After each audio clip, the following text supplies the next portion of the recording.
Let me introduce you to our panel. I'm joined by Simon Harrison, who is Head of Product at M2A. Next to Simon is Per Lindgren, CTO at Net Insights. We also have Tom Houlbrooke, Business Development Manager at Telstra. And just on the end there is Stephen Amor, who is Senior Manager, Global Technical Specialist at BT Broadcast and Media. Welcome to you all. Thank you.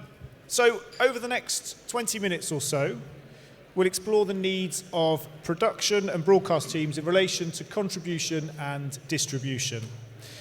And with the help of this panel, we'll consider what clients are asking for, the problems they're trying to solve, and the tools, products, and services they need to fulfill those requirements. And we'll look at what the future might hold for the ways in which we move and share content. So to get us started, Simon, M2A provides cloud-based solutions for the streaming of content. So what are your clients' top priorities at the moment with relation to that? Okay, well, I mean, in one sense, you could say it's the same. It's the same as any other provider. You know, our clients are after excellent service, broadcast-grade SLAs with value for money. But M2A is cloud native in the truest sense. We've been around since 2016, and all we do is we build broadcast workflows using cloud resources, broadcast grade. So that means our clients and the people that come to us are specifically looking to either move their existing workflows into the cloud, or that they're already bought into the cloud and they wish to explore more. And typically what they're looking for, and it goes to the core of what we do, is they're looking for scalability and for that scalability to be fully orchestrated. They're looking for flexibility, and that's in a couple of senses. So that's because they wish to, they have a range of events and they wish to either scale resources up to, to manage the sort of very highest tier event, or they wish to simply change their mind. They wish to add new services and new clients, new takers, new subscribers partway through the season. So I guess you could summarize and say, it's all we do. All we do is cloud workflows. So people typically are coming to us simply for our experience in that area. And Per, what impact has that ongoing shift to remote production had on what Net Insight is asked to provide its clients with? I would say remote production has been a driver for us. We're doing video transport for 10 years. It's actually first large-scale event was here in London, yes, and that was the first event we did quite a lot of remote production because lodging is so expensive here, connectivity is cheap. But it was still a majority for many doing more traditional productions. That all changed during the pandemic, where we were all forced into more remote production workflows. And that, for us, that meant, and the big shift, I think, was that before it was more a technology thing. We're looking for quality, low latency, getting the tally and video and audio and things out from the big events. All of a sudden was the agility and flexibility were the key words. You had to be very fast. It has to be simple setup. It has to be open, interoperable with all others. And so that, I think, was the big change. And it was very much a hybrid model where you had to work with both the high-end productions, things transitioning and transforming into IP and cloud workflows. So also very big transformation happening in the last couple of years.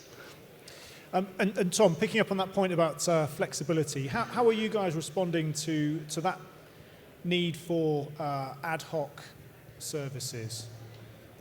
So I think we're seeing, as a number of panels have been discussing today, there's obviously a lot more different types of events being produced right now and a lot more different venues. And obviously they can't all afford the same kind of connectivity you'd use for the Olympics or the World Cup.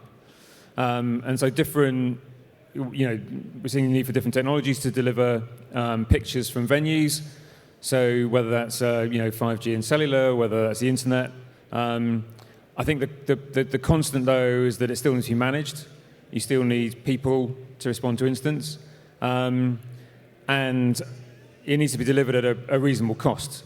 And I think that's all about having the right partnerships with a range of, for us, it's the telcos around the world, and working with them to make sure they understand the requirements of the event and of media generally. And also commercially, I think we're seeing two trends. I think most telcos now globally are getting better at pricing short-term connectivity. Having put in a piece of fibre, they'd love to be able to charge you for a year to use it for a day, but that's getting more sensible. And of course, the internet, I think, is a game changer. Now you can deliver good content over the internet from the venue, and that's really making a difference. Stephen, one of the points that Tom made was around 5G and the use of 5G to move media around. And obviously that's something which BT has been quite heavily involved in. Can you give us an idea of some of your work in that area and what impact you think 5G and in particular those private networks will have? Yeah, sure. So we've been involved now in Media and Broadcast with a number of 5G trials using 5G private networks at sports venues to connect up cameras using standard sort of like 5G technology. But because it's a private network, it enables us to tweak things like the uplink speed, because obviously for broadcasters, they want to be able to use a higher speed on the uplink than the downlink, whereas the traditional public 5G networks, its downlink is the higher bit rate. But also, we've had the promise now for a long time of network slicing, to be able to carve off on the public networks a piece of capacity which is guaranteed for you. But that just hasn't materialized yet for a number of reasons. So the private network for the cameras and other devices that you might have in production at the venues are dedicated to that spectrum that you've got, and you can carve that up how you want. But then the next challenge is actually the backhaul. So you've managed to create a private network at the venue. You then need to get the content back as well.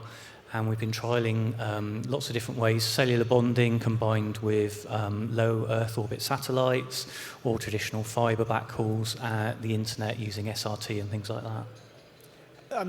You talked about network slicing and that being, I suppose, the next stage. Do you have an idea of the timescale for that? When do you think that's something which will be something to take advantage of?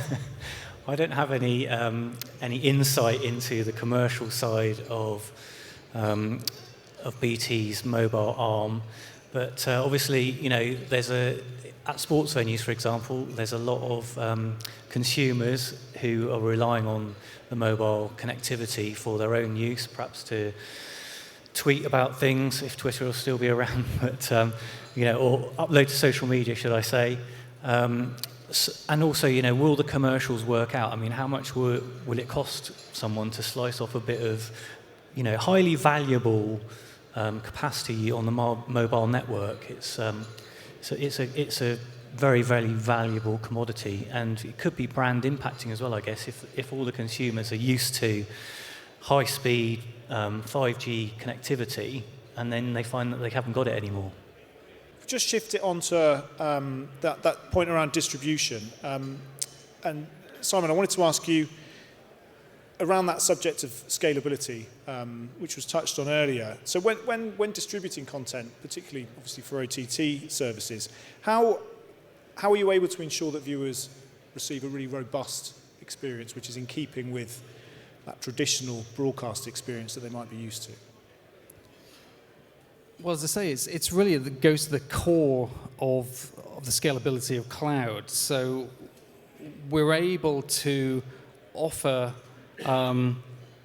different grades of availability SLAs according to what even down to the event level, to what the event requires.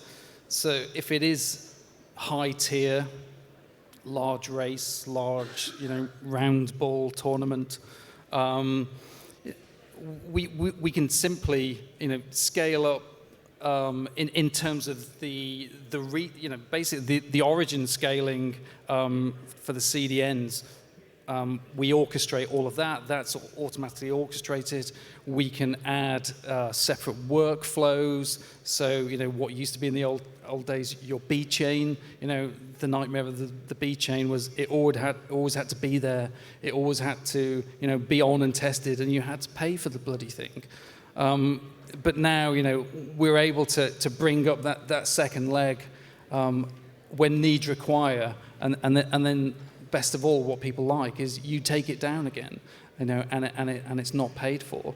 So key for us is showing not only that we can do these workflows for the big events, but we can do them time and time again.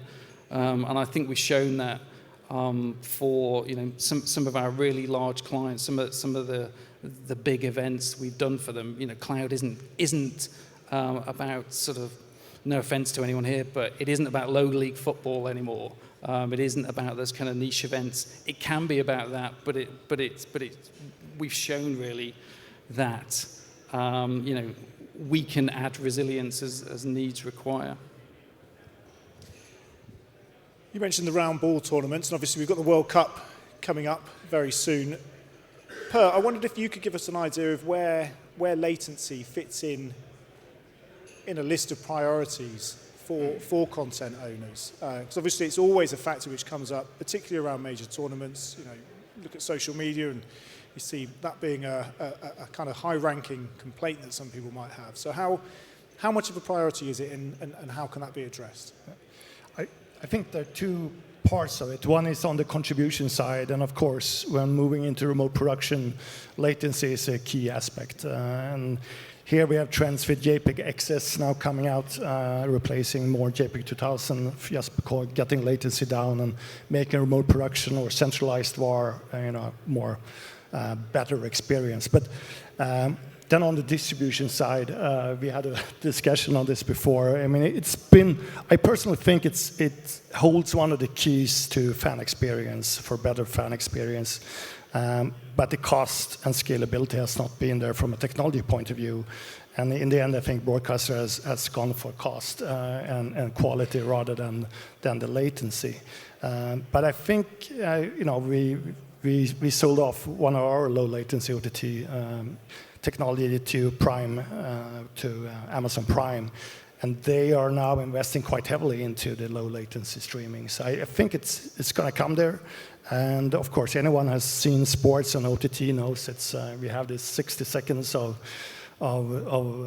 delay, and that if you're looking having the social platforms side by side or watching your friends watching a normal television, it ruins the experience. So I think it is important, but so far I think it's been very small scale.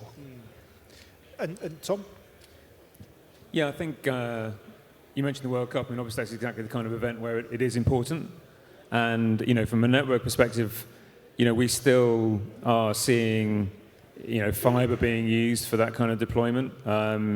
So, I mean, for example, we did a lot of work with the Tokyo Olympics, and most of that was fiber because that's really the only way to keep the latency down. But I think you don't have to go far down the scale in terms of the value and the audience of an event that it's worth. I think to a lot of people it's worth making that trade-off, particularly if it allows you to use cheaper connectivity. And latencies, I wouldn't say it's the magic bullet, but it's definitely the key factor that enables you to use those kind of less predictable networks.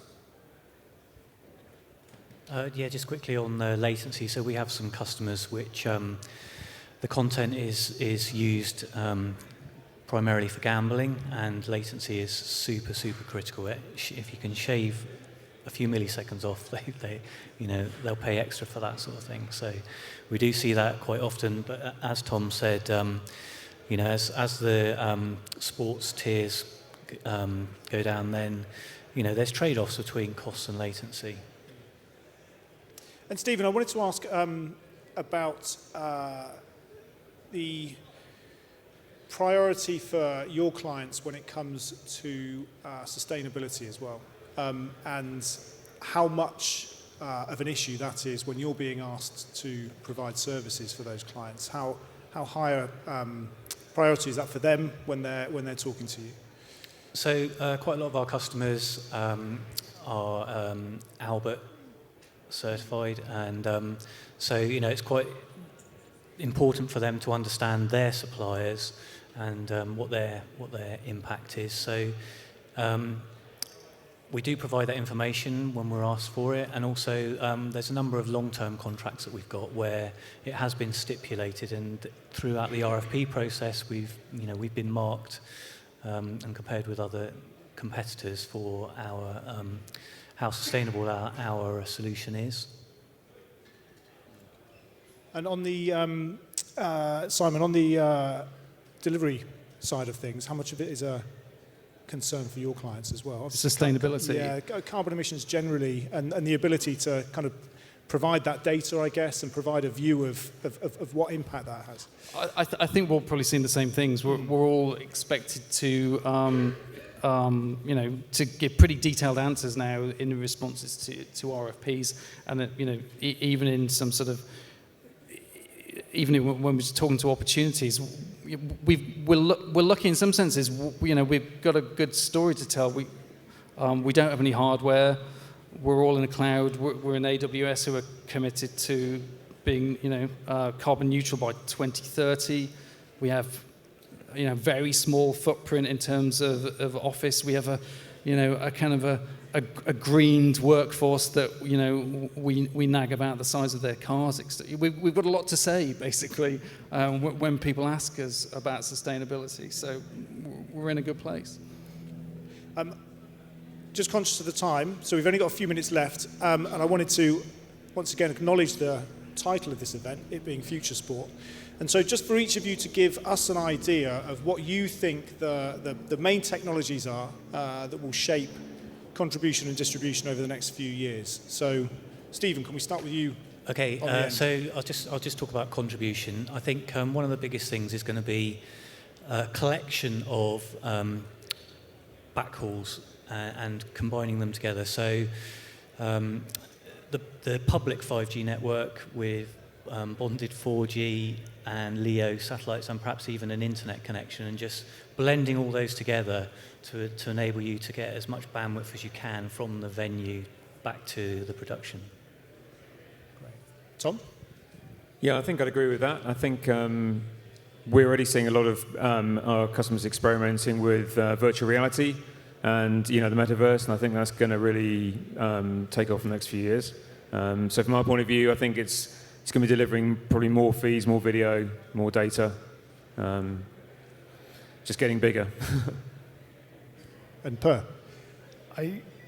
We definitely see two very different trends. One is more on the tier one. Like in US now, all the stadiums we are putting in 100 gig links, moving to all IP 2110 workflows, JPEG access I mentioned. So really high-end 100 gig IP workflows end-to-end with remote production.